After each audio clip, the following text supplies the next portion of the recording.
Romans 12:2 tells us to be transformed by the renewing of our minds. And this word transformed comes from the Greek word metamorphao, which means transfigured. And it's also the root of the word metamorphosis. And so when you think about a butterfly, a caterpillar turning into a butterfly, there's this whole process that happens where actually the caterpillar becomes something completely different than it was. And yet all along, it had what it needed to become the butterfly. Mhm. It's this really interesting thing of like, I have what I need, but I'm also becoming. So you have this idea of metamorphosis. You can be transformed from what you are into something totally new and beautiful. But also, this word is the same word that's translated transfigured. And it's only used 3 times in the New Testament. And I'm sure as soon as I said transfigured, you thought, oh, that happened to Jesus. He was transfigured, right? But that's the only time this word is used in the New Testament is when Jesus is transfigured.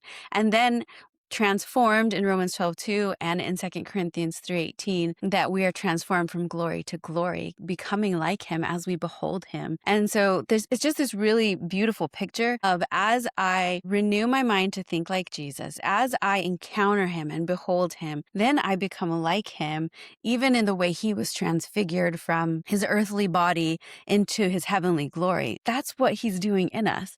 And it's just so cool that this idea of being transformed starts with the renewing of our mind.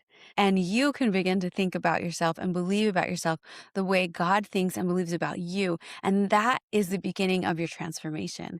As you begin to get his thoughts, as you begin to encounter him and ask him to reveal his truth to you, then you begin to transform and to become more and more like Jesus.